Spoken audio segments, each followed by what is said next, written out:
Full form उसका?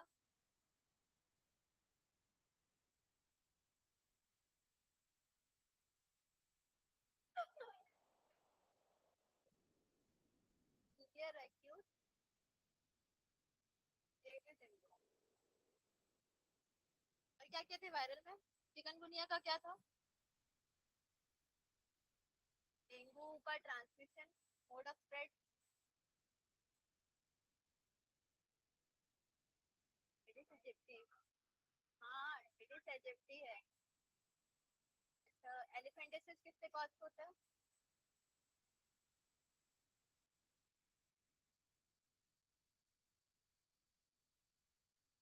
हाँ, filarial worm तो उसका रहेगा। और नाम मेन?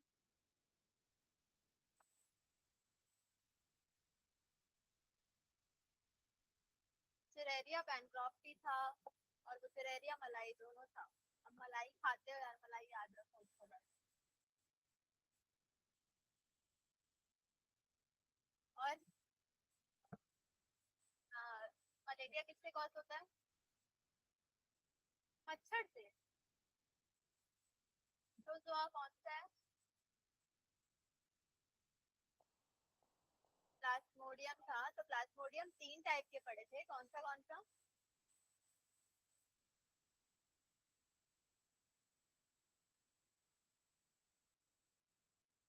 मेन मलेरिया कौन कॉज करता है? प्लाज्मोडियम का स्पीशीज कौन सा वाला?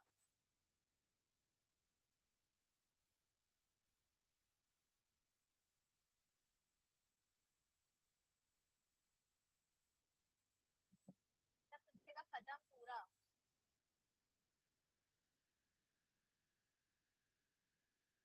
ऐसे डिजीज में पढ़ना नहीं है।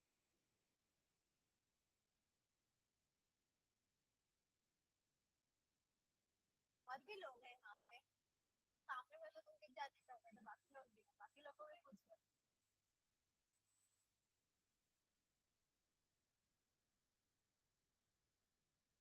क्या?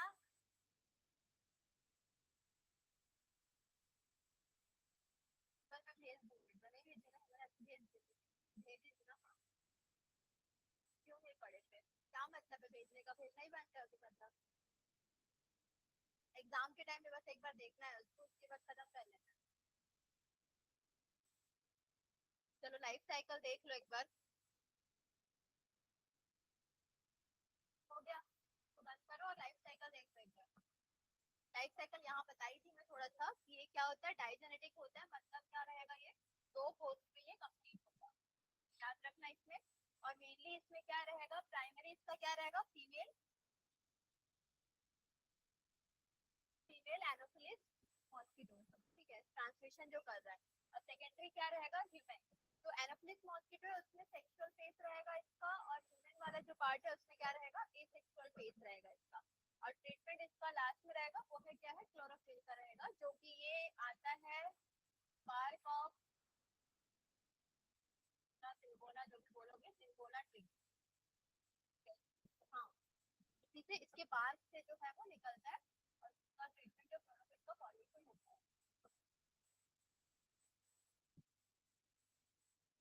ये थोड़ा सा देख लो। सबसे पहले ये समझ लो, पहले क्या हो रहा है, इन्फेक्टेड मॉस्किटो में। इन्फेक्टेड मॉस्किटो पहले क्या करेगा, फर्स्ट इन्फेक्टेड पर्सन में क्या कर रहा है, फाइट कर रहा है। हाँ, वो उसके लिवर सेल्स में जाके उसका रिप्रोडक्शन कर रहा है, उसकी रेड ब्लड सेल्स को इन्फेक्ट कर रहा है। उसके बाद सेकंड इन्फेक्टेड मॉस्किटो उसके ऊपर आके फीड कर रहा है। फिर वो सेकंड इन्फेक्टेड पर्सन में ट्रांसमिशन होता है। तो ये इसका ट्रांसमिशन रहेगा। ठीक है, क्लियर हुआ? राइट। तुमको काट के उसको काट रहा है।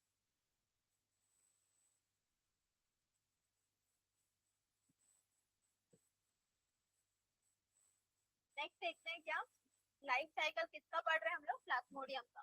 ठीक है, प्लाज्मोडियम फैल्सिपारम क्या कॉज करता है? प्लाज्मोडियम फैल्सिपारम क्या कॉज करता है? मलेरिया। और वायरस, मैलिग्नेंट मलेरिया। लास्ट का पूरा देख के आना।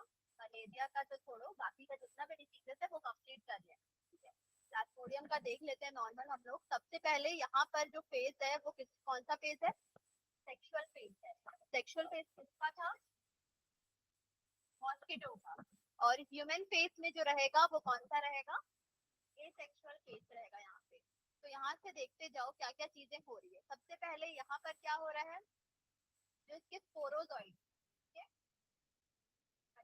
मच्छर के ना, जैसे कि मच्छर बोलोगे ना तो उसके दो जगह से इन्फेक्टेड चीजें, जैसे कि यहाँ एक रहेगा मॉस्किटो का पूरा ये स्ट्रक्चर रहेगा, फिर यहाँ पर क्या रहेगा, एक साइड से वो गैमेट रिलीज करेगा, एक साइड से क्या रिलीज करता है? स्पोरोजॉइड। एक साइड से क्या रहेगा, वो स्पोरोजॉइड रिलीज करेगा, एक तरफ से गैमेट रिलीज करेगा। तो फिर यहाँ से स्पोरोजॉइड रिलीज होता है। जो मैच्योर स्पोरोजॉइड होती है वो कहाँ से रिलीज होती है? सलाइवरी ग्लैंड से। इसके मॉस्किटो के सलाइवरी ग्लैंड से वो रिलीज होगा और वो क्या करेगा? बाइट करेगा किसको? ह्यूमन। तो यहाँ पर मॉस्किटो जब बाइट कर रहा है तो स्पोरोजॉइड्स कहाँ पर आ रही है? यहाँ इंजेक्ट करने के बाद जो स्पोरोजॉइड्स है वो कहाँ पहुंचती है? लिवर में। लिवर के सेल्स में जाएगी ना, तो उसके बाद ये क्या करेगा? एसेक्सुअली यहाँ पर रिप्रोडक्शन करता है। यहाँ से शुरू होता है। तो एसेक्सुअली रिप्रोडक्शन कहाँ पर करेगा? लिवर सेल्स में करेगा। उसके बाद ये क्या करेगा? ब्लड में जाएगा और सेल्स में बर्स्ट होगा। तो यहाँ पर जो प्रोसीजर हो रहा है ब्लड में, यानी कि आरबीसी में जब जा रहा है ये, तो क्या हो रहा है? ये स्पोरोजॉइड जो है वो बन जाते हैं क्रिप्टोमेरोजॉइड बन जाते हैं। ना तुम लोग, स्पोरोजॉइड के बाद क्या बनेगा? ये क्रिप्टोमेरोजॉइड। क्रिप्टो क्रिप्टोमेरोजॉइड जो है वो कहाँ पर बनता है? आरबीसी का जाके बनेगा ये, मतलब बनेगा मतलब रिलीज करने के लिए। फिर वो किसमें बनता है? वो मैच्योर मेरोजॉइड्स का फॉर्मेशन करेगा। जो मैच्योर मेरोजॉइड्स है वो रिलीज होंगी, ये आरबीसी फिर क्या होगा? डिवाइड होना शुरू होगा। डिवाइड होने के बाद यहाँ पर ये मेनली क्या करता है? गैमेटोसाइट। गैमेटोसाइट क्या रहेगा?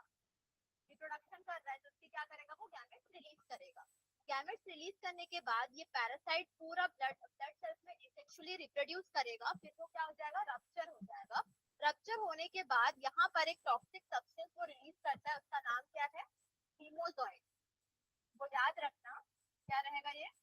कहीं पे स्पेलिंग ना HAE दिया है, कहीं पे H दिया है, ठीक है? हीमोजॉइड इसका रहेगा, याद रखना। जब रप्चर होगा आरबीसी तो सब्सटेंस जो रिलीज होता है उसका नाम क्या है? हीमोजॉइड। हीमोजॉइड रिलीज होगा, वही क्या कॉज करता है? हमारी बॉडी में जो चिल्स आते हैं या फीवर जो रिकरिंग बार बार आता है, तो वो हीमोजॉइड की वजह से आता है। जब भी आरबीसी रप्चर होगा, हीमोजॉइड जब आएगा, टॉक्सिक सब्सटेंस रिलीज होगा, तो हमें फीवर या चिल्स का मतलब महसूस होगा उस टाइम पे, और बार बार फीवर जो है उसी की वजह से। नेक्स्ट यहाँ पर क्या हो रहा है? पूरी तरीके से आरबीसी रप्चर होगा। आरबीसी रप्चर होने के बाद ये क्या हो रहा है? इसके आगे नेक्स्ट यहाँ पर क्या हो रहा है? मॉस्किटो आके क्या कर रहा है? फीमेल मॉस्किटो यहाँ पर क्या कर रहा है? उस गैमेटोसाइट को ले रहा है। जब वो फिर से बाइट करेगा तो वो गैमेटोसाइट को लेगा इन्फेक्टेड ह्यूमन से, फिर यहाँ से फर्टिलाइजेशन शुरू होगा। तो यहाँ पे कौन सा फर्टिलाइजेशन होगा? सेक्सुअल फेज होगा, सेक्सुअल रिप्रोडक्शन होगा। तो जैसे यहाँ पर वो बाइट कर रहा है, यहाँ से क्या करेगा? ये गैमेटोसाइट्स ले लिया, दो गैमेट्स हैं, दोनों गैमेट्स को लेने के बाद ये क्या करेगा? जाइगोट का फॉर्मेशन करने के बाद ये पूरा कौन सा कर रहा है? मियोसिस रिप्रोडक्शन कर रहा है। मियोसिस साइकिल वो बनाएगा और फिर से स्पोरोजॉइड्स रिलीज होगी और ये साइकिल कंटिन्यू होता जाएगा। तो फिर से एक बार जाओ, बार बार तो फीवर आती है ना, ठंडी लगना, तो फिर से समझ लेना। पहले क्या होगा? स्पोरोजॉइड्स जो है वो रिलीज होंगी कहाँ से? गट ऑफ द मतलब सलाइवरी ग्लैंड से रिलीज होगा, किसके? मॉस्किटो के। फिर वो कहाँ इंजेक्ट करेगा? मॉस्किटो जब बाइट होगा तो वो इंजेक्ट करेगा अंदर इसके। उसके बाद वो लिवर सेल्स में जाएगा, ब्लड स्पोरोजॉइड जितने भी हैं। लिवर सेल्स के बाद वो कहाँ जाता है? उसके आरबीसी में जा रहा है, जहाँ पे वो क्रिप्टोमेरोजॉइड बन रहा है। फिर आरबीसी जब रिप्रोडक्शन करते रहती है तो क्या होता है कि रिलीज जो मेरोजॉइड्स हैं वो मैच्योर होके बाहर निकल आते हैं और गैमेटोसाइट का फॉर्मेशन करते हैं, मतलब एसेक्सुअल रिप्रोडक्शन कर रहे हैं। अब इसी से क्या होता है? जब आरबीसी रप्चर हो रही है तो हीमोजॉइंट का प्रोडक्शन हो रहा है या टॉक्सिक सब्सटेंस रिलीज हो रहा है, जिसकी वजह से क्या होता है? सिल्स या फीवर बार बार जो आता है उसी वजह से आएगा। फिर नेक्स्ट क्या होगा? फीमेल मॉस्किटो ये क्या करेगा? गैमेटोसाइट को फिर से इंजेक्ट करेगा, उसके बाद अपने अंदर वो जाइगोट बनाएगा और मियोसिस के थ्रू वो रिप्रोडक्शन करके फिर से स्पोरोजॉइड नेक्स्ट जो भी इंफेक्टेड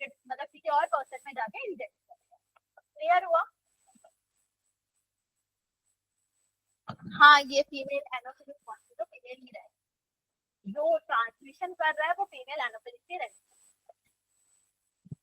क्लियर हुआ?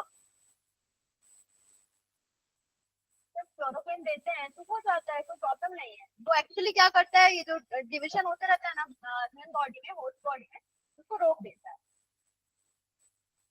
तो जो फैटल मलेरिया वो दूसरा मतलब जो रहेगा, स्पीशीज दूसरा रहेगा तब हो जाता है, और चांसेस कम है उसके, लेकिन ज्यादातर यही नॉर्मल रहेगा। क्लोरोक्विन के ट्रीटमेंट से या फिर आप उसको बॉटल्स में दो या फिर किसी भी इंजेक्शन के फॉर्म में दो या मेडिसिन दो, ठीक हो जाता है। तो पढ़ लो एक बार अच्छे से, फिर बताओ।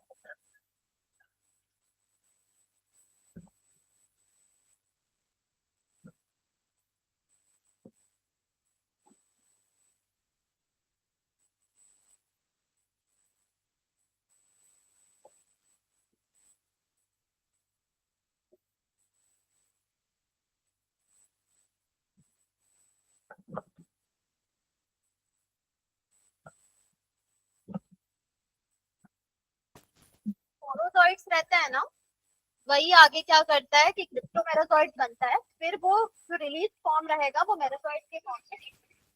तो ये स्पोरोजोइट्स आ रहे हैं।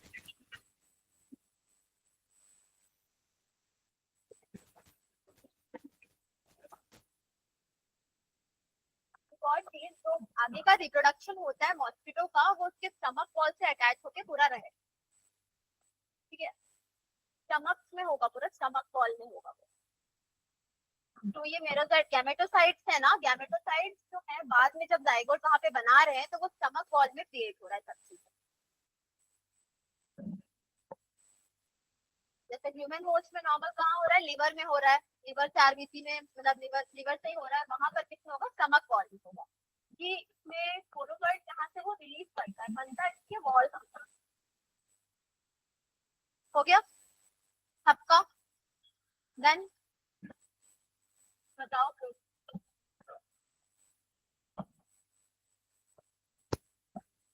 पहले क्या होता है?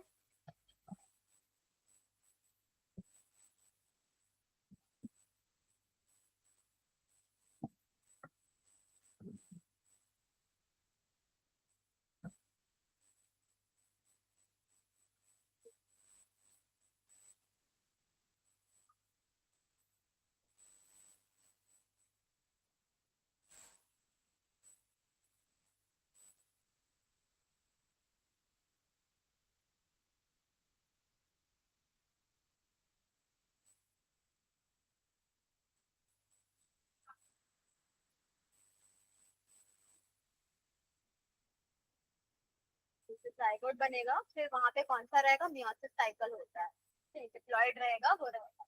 अब आप दोनों बताओ।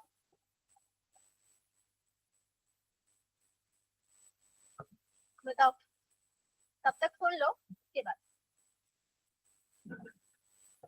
स्पोरोजोइट्स था।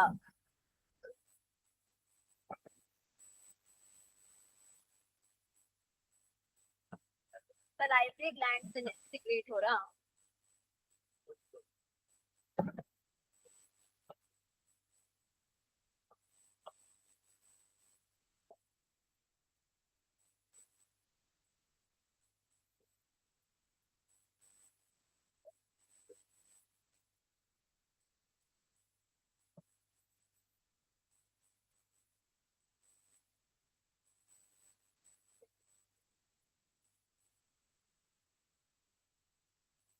हाँ, फ्लो चार्ट।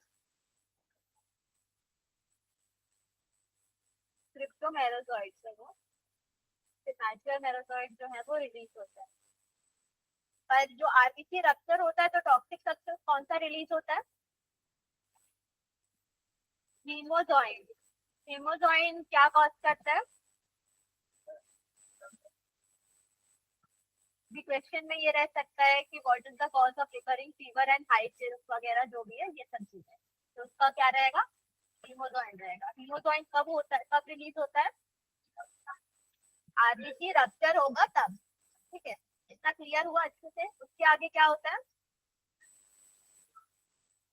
पहले गैमेटोसाइट्स बन रहे हैं, यानी कि गैमेट्स बन रहे हैं, गैमेट्स बनने के बाद उसमें सेक्सुअल फेस होगा, वो क्या करेगा, मियोसिस साइकिल करेगा, सेम प्रोसेस स्पोरोजोइट का फॉर्मेशन करेगा, जो गैमेट्स है वही स्पोरोजोइट के फॉर्म में निकल के फिर से इंफेक्ट करेंगे। ठीक है,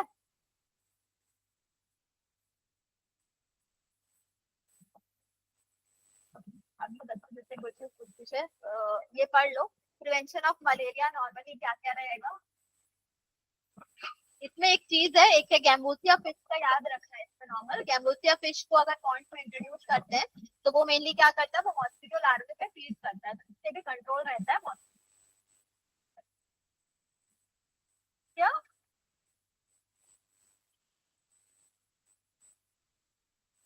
ये नॉर्मल पॉन्ड की बात हो रही है, अगर ज्यादा है वहां पर तो ये चीज डाल सकते हैं। उसके बाद नॉर्मल रेगुलर क्लीनिंग वगैरह, और मतलब वाटर स्टैग्नेंट नहीं रहना चाहिए, एक जगह पे नहीं रहना चाहिए, मॉस्किटो रिपेलेंट करना, स्प्रे करना। ठीक है, तो ये तो प्रिवेंशन ऑफ मलेरिया में नॉर्मल बता दोगे ना। हाँ भैया, कंट्रोल ऑफ इन्फेक्शियस डिजीजेस है, इसमें क्या क्या है एक बार पढ़ लो। हाँ पक्का बता दोगे, लिख लोगे। चलो तो अपने अपने हिसाब से लिखो, तो prevention and control of diseases को कॉपी निकालो, पहले लिखो 4 पॉइंट्स बस, 4 पॉइंट्स, 4 पॉइंट्स बस, 4 पॉइंट बस प्रिवेंशन एंड कंट्रोल का। हाँ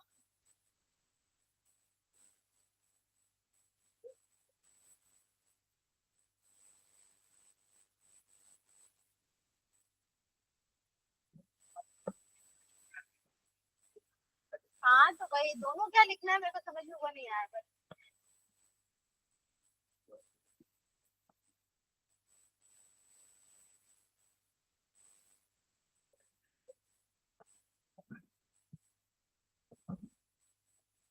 फिर 11 का बॉडी फ्लूइड्स एंड सर्कुलेशन याद है थोड़ा भी। ब्लड, ब्लड में क्या क्या प्रेजेंट होता है, प्लास्टिड,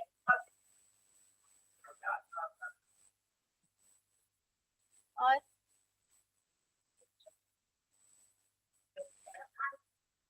आरबीसी को क्या बोलते हैं, एरिथ्रोसाइट पे डब्ल्यूबीसी, और प्लेटलेट्स थ्रोम्बोसाइट।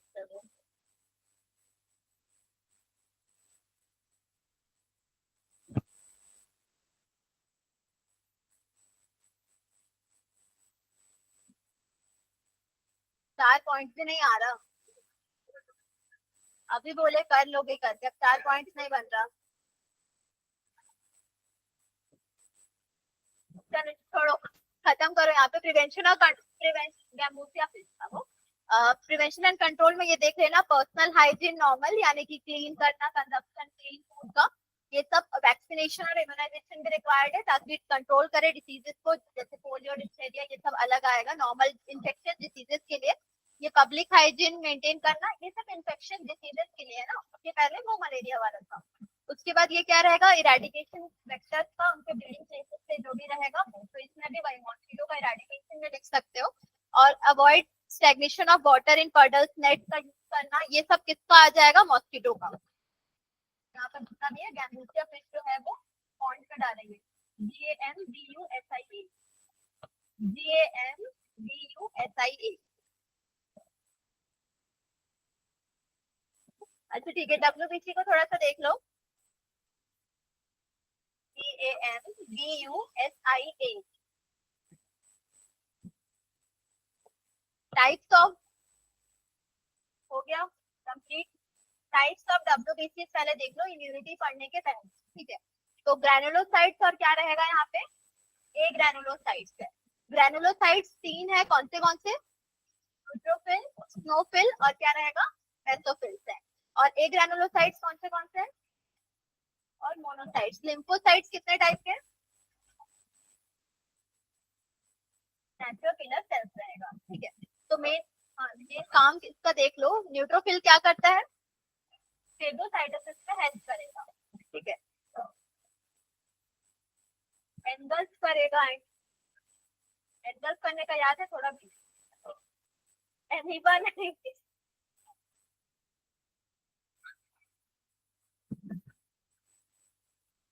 ये अमीबा जैसे कैसे दिख रहा है, ये सेल्स यहाँ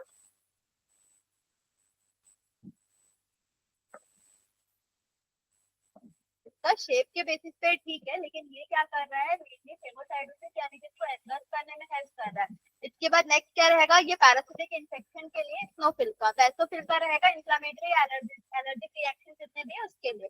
उसके बाद लिम्फोसाइट का मेनली वो इम्यून रेस्पॉन्सेस क्रिएट करेगा, बीटी और नेचुरल किलर सेल्स जो रहेगा, और मोनोसाइट जो है बाकी बैक्टीरिया वायरसेस और फंगाई को फाइट करता है।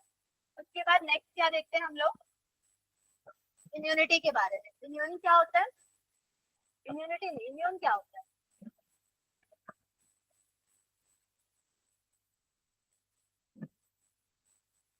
बताएगी, चलो ठीक है। यहाँ हो गया, क्या लिखा देख लो, capacity of an organism to resist और defend itself from the development of a disease. Sir देखो इसी पे ध्यान दो, इम्यूनिटी का मतलब क्या होता है, रेजिस्ट करना या डिफेंड करना किससे, उनके डिसीजेस से, जो रिएक्शन क्रिएट हो रहा है वो क्या रहेगा, इम्यून रहेगा या इम्यूनिटी रहेगा उसका। तो यहाँ पे फॉलोइंग टाइप्स देखते हैं, इम्यूनिटी दो टाइप का है, कौन सा, अडेप्टिव या फिर इसको हम एक्वायर्ड इम्यूनिटी भी बोलते हैं, और एक क्या रहेगा, इनेट इम्यूनिटी। इनेट जो रहेगा वो क्या रहेगा, बाय बर्थ रहेगा, और एक्वायर्ड जो रहेगा वो क्या रहेगा, जो भी बाद में आएगा वो सब, लेकिन पढ़ेंगे पूरा डिटेल, वो जो जेनेटिक डिसऑर्डर, हाँ पूरा डिटेल में। अडेप्टिव में दो है, नेचुरल और कौन सा है यहाँ पे, आर्टिफिशियल। नेचुरल में क्या रहेगा, पैसिव जो कि मैटरनल नॉर्मल, और एक्टिव इंफेक्शन जैसा रहेगा। तो पूरा आगे डिटेल में पढ़ते हैं। तो सबसे पहले क्या पढ़ेंगे, इनेट और अडेप्टिव, यानी कि इनेट और एक्वायर्ड को देखेंगे। अब इनेट इम्यूनिटी का देखना, ये कहाँ है, प्रेजेंट का बर्थ, और क्या रहेगा, इनहेरिट होगा किससे, पेरेंट्स से।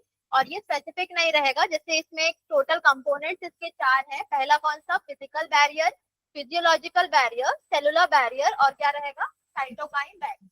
ये चार तरीके के क्या है इसमें, बैरियर्स है। इसका देखेंगे विद एग्जांपल्स, देख लेते हैं इसको। तो इनेट इम्यूनिटी में सबसे पहले वही देखना कौन सा रहेगा, ये फिजिकल बैरियर्स है। फिजिकल बैरियर मतलब एग्जांपल में जैसे स्किन हो गया, म्यूकस मेम्ब्रेन्स हो गए, ये सारे होंगे जो क्या करेगा, एंट्री ऑफ, हाँ हाँ, जो एंट्री ऑफ माइक्रो ऑर्गेनिजम्स को वो क्या करेगा, प्रिवेंट करेगा। तो वो एग्जांपल्स। और यहाँ पर ये भी देखना, ये कहाँ कहाँ और प्रेजेंट होगा, रेस्पिरेटरी, गैस्ट्रोइंटेस्टिनल और यूरोजेनाइटल ट्रैक्ट में भी प्रेजेंट होगा। एपिथेलियल लाइनिंग जो रहेगी वो उसी की रहेगी। म्यूकस जो म्यूकस कोटिंग जो रहेगा ना, जितने भी लाइनिंग है उसके ऊपर सब कौन से रहेंगे, फिजिकल बैरियर्स ही रहेंगे, जो कि माइक्रो ऑर्गेनिज्म को एंटर करने से रोकेगा। उसके बाद नेक्स्ट आता है कौन सा, फिजियोलॉजिकल बैरियर। ये ग्रोथ को रोकेगा, माइक्रोबियल ग्रोथ को हमारी बॉडी में जो है वो रोकेगा। जैसे कि एसिड जो है स्टमक, वो रोकेगा माइक्रोब के ग्रोथ को। सलाइवा माउथ में, या टीयर्स जो है वो आईज से, टीयर्स में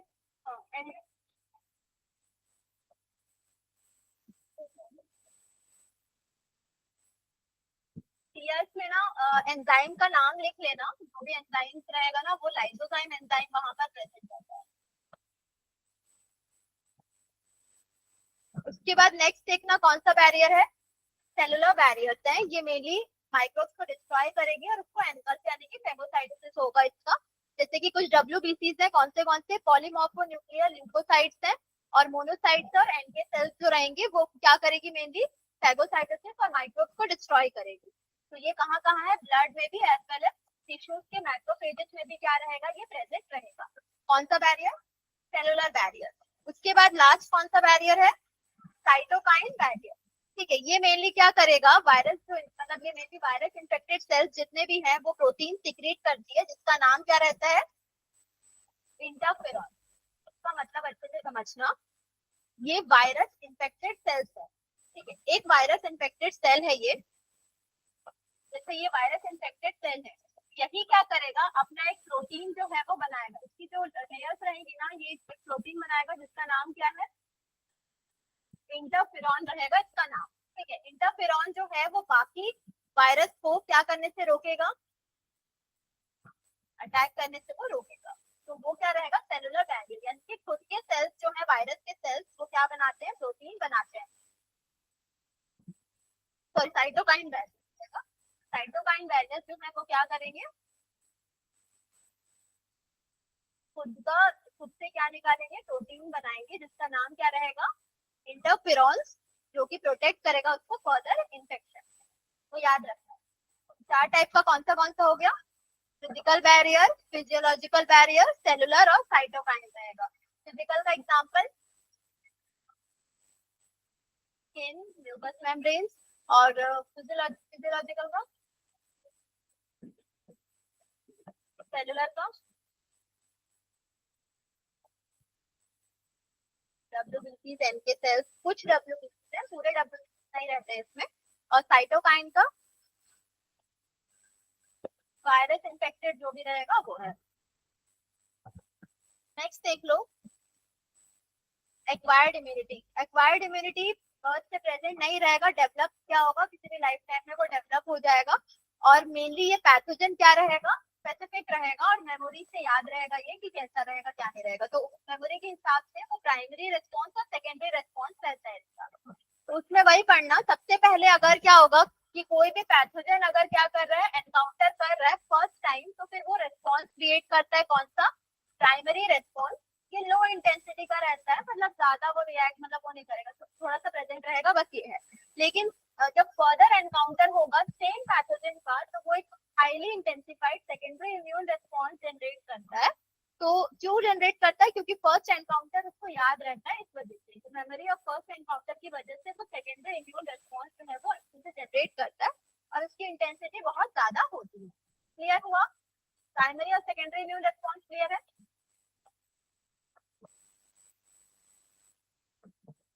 एक्वायर्ड इम्यूनिटी में देख, हो गया, एक्वायर्ड इम्यूनिटी में देख लेना, एक्टिव इम्यूनिटी और क्या रहेगा, पैसिव इम्यूनिटी। एक्टिव इम्यूनिटी मतलब क्या होगा, किसी भी इंफेक्शन या वैक्सीनेशन से जो भी डेवलप हो रहा है वो क्या रहेगा, एक्टिव इम्यूनिटी। और इसमें क्या रहेगा, जब एंटीबॉडीज या कहीं और से जो भी जनरेट हो रहा है वो क्या रहेगा, पैसिव इम्यूनिटी। उसके बाद ये नेचुरल और आर्टिफिशियल जो है, नेचुरल का मतलब क्या हो रहा है, इन रेस्पॉन्स टू कोई भी इन्फेक्शन, हाँ, और क्या रहेगा, इन रेस्पॉन्स टू कोई भी वैक्सीनेशन। इसमें नेचुरल मतलब क्या रहेगा, जैसे ब्रेस्ट मिल्क से जो भी एंटीबॉडीज यहाँ पे रिसीव हो रही है उसके हिसाब से रहेगा, और आर्टिफिशियल में क्या रहेगा, कोई भी मेडिसिन से जो जनरेट हो रहा है वो रहेगा आर्टिफिशियल, पैसिव। तो इसमें डिफरेंस याद रखना कि यहाँ का नेचुरल आर्टिफिशियल, मतलब एक्टिव का नेचुरल आर्टिफिशियल में क्या डिफरेंस है, और पैसिव का नेचुरल और आर्टिफिशियल में क्या डिफरेंस। पैसिव में क्या होगा, जो भी मदर से एंटीबॉडी रिसीव होगा, ठीक है, इसमें एक्टिव, ठीक है, तो वो जो एंटीबॉडी रिसीव होगा वही उसका क्या रहेगा, नेचुरल फॉर्म, तो वो नेचुरली मदर से फेटस में आ रहा है वो रहेगा, मतलब सॉरी इन्फेंट में आ रहा है ब्रेस्ट मिल्क के थ्रू। उसके बाद आर्टिफिशियल का देखेंगे, तो एंटीबॉडीज ये मेडिसिन से जो हम इनटेक कर रहे हैं वो सब उसमें आर्टिफिशियल में आएगा। साइड इम्यूनिटी की बात हो रही है यहाँ, साइड इफेक्ट की बात नहीं हो रही है, वो अलग बात है साइड इफेक्ट का, लेकिन यहाँ साइड इफेक्ट की बात नहीं हो रही है, यहाँ सिर्फ इम्यून जो मिल रहा है एंटीबायोटिक्स से वो बता रहे हैं।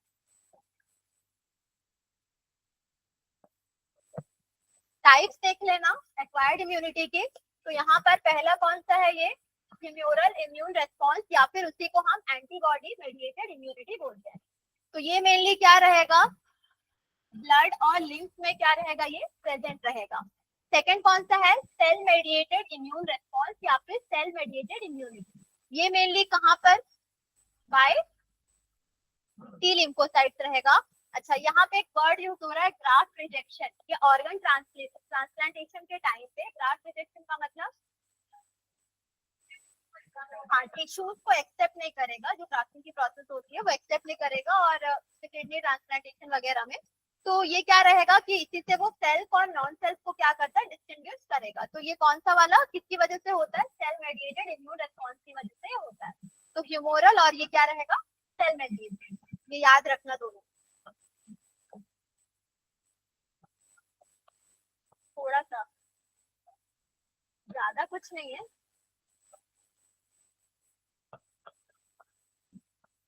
मैं कुछ आज बेसिक बस बता रही हूँ थोड़ा सा ही। हाँ, एंटीबॉडी मॉलिक्यूल से शुरू होगा।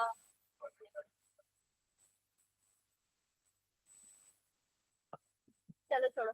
इम्यून रिस्पॉन्स मेनली दो टाइप के लिम्फोसाइट से जनरेट हो रहा है। कौन सा बी लिम्फोसाइट और एक क्या रहेगा, T lymphocyte. B lymphocytes mainly क्या करती है, प्रोटीन बनाती है, यानी कि in response to pathogen. Pathogen जो भी एंटर करेगा उसके रिस्पॉन्स में, तो मेनली उसको हम क्या बोलते हैं, एंटीबॉडीज बोलते हैं, जो कि ब्लड में। अब ये बी लिम्फोसाइट क्या प्रोड्यूस कर रहा है, एंटीबॉडीज। और यहाँ पर टी लिम्फोसाइट के बारे में पढ़ते हैं, तो ये क्या करता है कि हेल्प करता है बी सेल्स को एंटीबॉडीज को प्रोड्यूस करने के। तो ये दो टाइप का मेनली है, एक होता है टी हेल्पर सेल्स और एक क्या रहेगा, टी साइटोटॉक्सिक, यानी कि जो किलर सेल्स रहेंगे वही रहेगा। ठीक है, क्लियर हुआ बी और टी।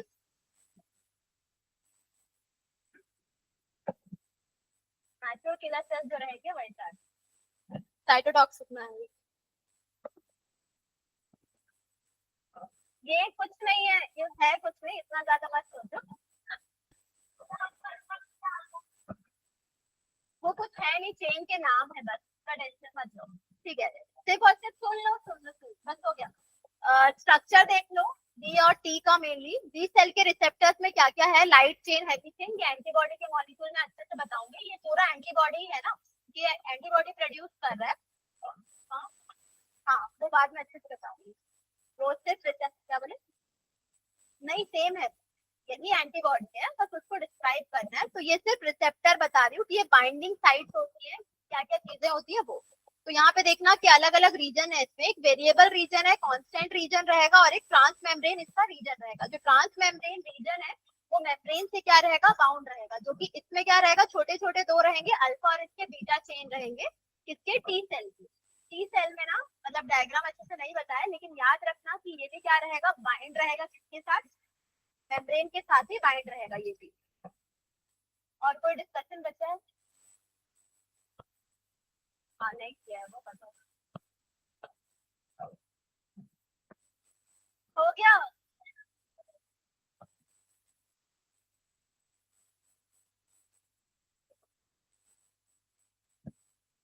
ठीक है, अब मेनली इसमें वही याद रख, सुन लो हो गया बस, बात करना बंद करोगे थोड़ा देर।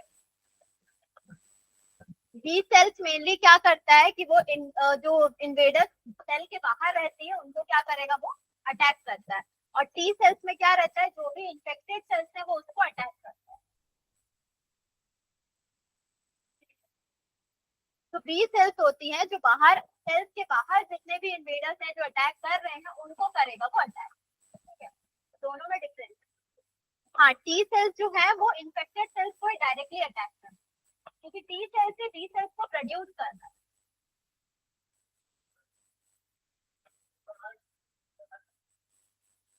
हाँ, जब टी सेल जो है वो क्या करेगा, इन्फेक्टेड सेल के अंदर जाएगा, तो वो बी सेल्स को प्रोड्यूस करेगा और आजू बाजू के लोगों को वो, हाँ, क्लियर हुआ, क्लियर हुआ अभी, हुआ कि नहीं हुआ?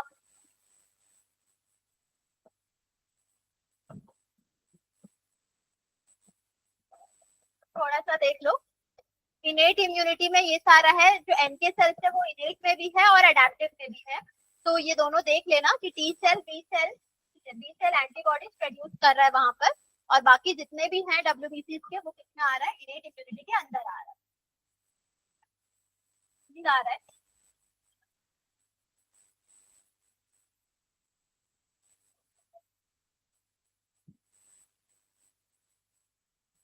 स्ट्रक्चर देख लो इसका, ये दो स्ट्रक्चर्स है यहाँ पे, ये लाइट चेन है, ठीक है, और ये क्या रहेगा इसका, हैवी चेन। जो लाइट चेन है यहीं पर आके एंटीजन बाइंड होता है। मेरे को एक बात बताओ, एंटीजन और एंटीबॉडी में डिफरेंस क्या है? एंटीजन और एंटीबॉडी में डिफरेंस क्या है, बताओ। हो गया हो गया हो गया हो गया हो गया हो गया हो गया।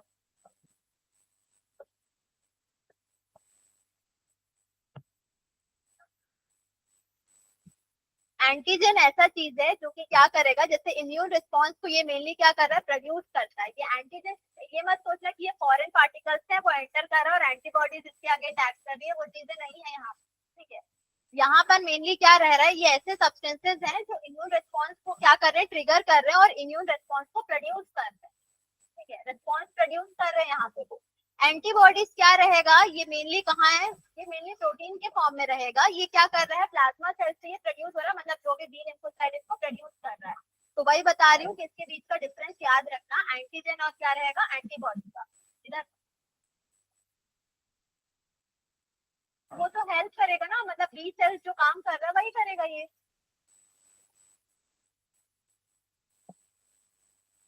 फंक्शन वही तो ना, बी सेल्स का फंक्शन जो है वही एंटीबॉडी के फंक्शन है ना।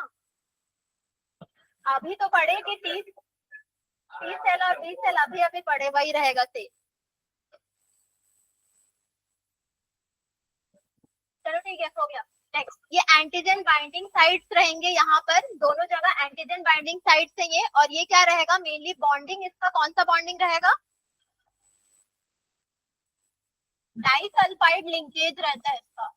जो चेन के बीच की बॉन्डिंग रहती है वो कौन सी रहती है, डाइसल्फाइड लिंकेज रहेगा यहाँ पे। जैसे 2S का दिख रहा है ना यहाँ पे, तो डाइसल्फाइड लिंकेज से वो जुड़ा हुआ रहेगा। ये दोनों डाइसल्फाइड, ये दोनों, फिर ये दोनों भी डाइसल्फाइड से जुड़े हुए रहेंगे। और यहाँ भी सेम वही रहेगा, डाइसल्फाइड के बॉन्ड जो है वो इसको जोड़ के रखेंगे, इसको भी और इसको भी। लाइट चेन से, और क्या रहेगा यहाँ पे, हैवी चेन से। तो यहाँ पे लाइट चेन दिख रहे हैं और ये हैवी चेन, तो ये मेनली स्ट्रक्चर रहेगा किसका। हाँ, तो इसको क्या बोलते हैं, H2L2 चेन रहेगा इसका। हाँ, दो हैवी दो लाइट रहेगा, ठीक है।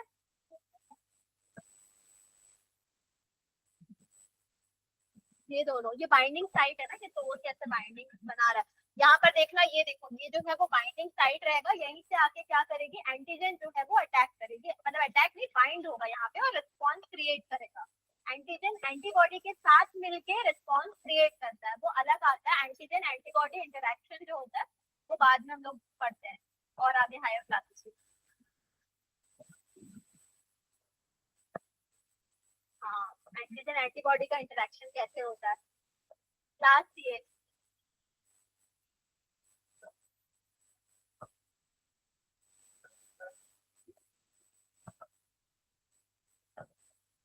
कुछ था क्या पहले, नहीं था ना। ठीक है, टाइप्स ऑफ एंटीबॉडीज देख लो। ये वाई शेप का प्रोटीन याद रखना, इसमें क्या रहेगा, जो कि क्या करता है, रिकॉग्नाइज करता है किसको, एंटीबॉडीज किसको, पैथोजन को ही करेगा ना। हाँ, ठीक है। कौन से टाइप के होते हैं, IgA, IgD, IgE, IgG और IgM। हाँ, ये पूरा कौन सा अलग दिखता है,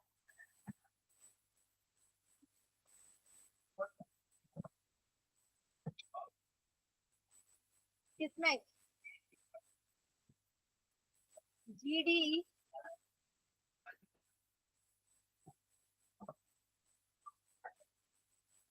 नहीं, यहाँ पर सीधे सीधे देखो, IgG का है यहाँ पे, IgE का है, और ये क्या रहेगा, IgD का है। यहाँ का डिफरेंस देखो, कलर का डिफरेंस नहीं है, बहुत सारा डिफरेंस यहाँ का। बॉन्डिंग में डिफरेंस है, बॉन्डिंग में डिफरेंस है यहाँ पे। और इसमें, हाँ, उसमें नहीं शो हो रहा है, लेकिन इसमें देख लेना, इसीलिए मैं दो टू डायग्राम बताई ना, क्या इसमें फंक्शन के लिए रहेगा, वो ये है क्या करता क्या है वो। तो मेन IgA का क्या रहेगा, ABCD ये सब क्या, अल्फा बीटा डेल्टा गामा बेटा, ये सब चीजें, ठीक है।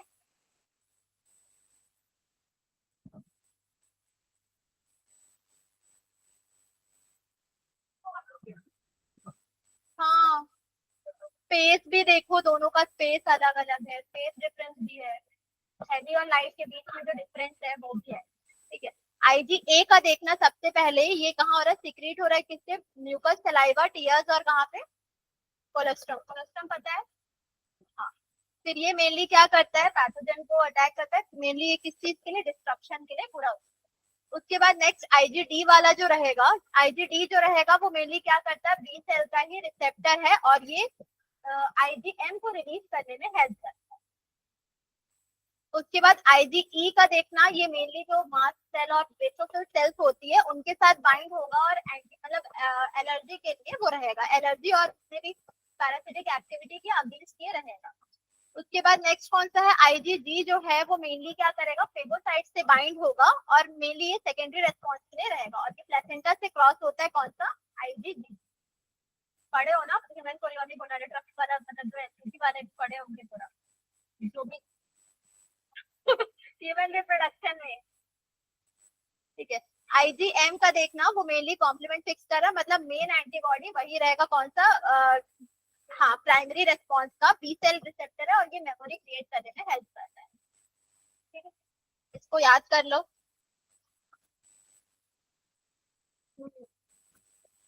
इसको याद कर लो एक बार।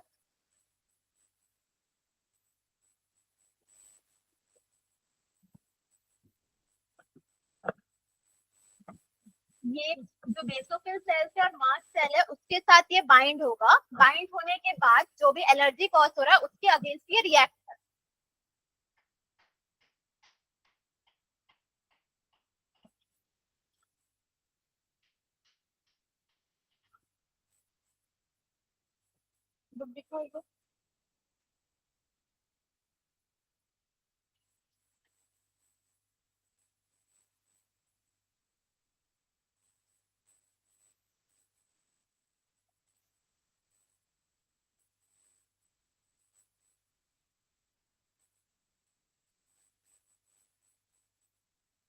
लिम्फोइड ऑर्गन्स और एड्स एंड कैंसर हो गया सबको याद। वो मोबाइल क्यों चला रहा है? ठीक है, सबका फंक्शंस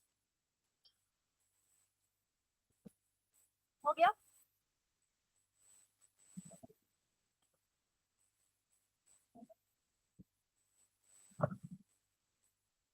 हो गया।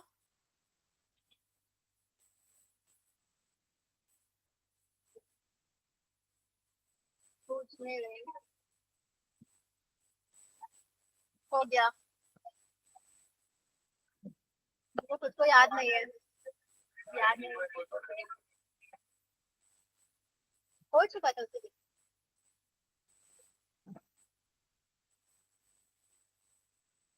हाँ,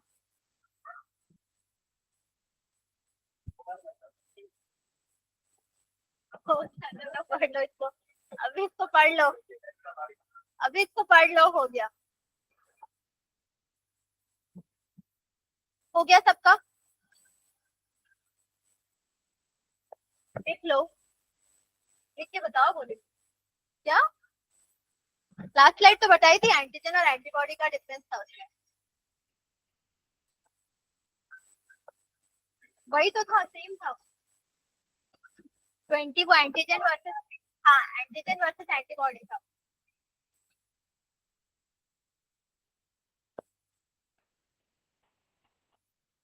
इतना नहीं है, टाइप्स ऑफ एंटीबॉडीज यानी कि, अच्छा हाँ, आईजी का फुल फॉर्म इम्यूनोग्लोबुलिन होते हैं जो कि एंटीबॉडीज को ही बोलते हैं। इतना है।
Yeah.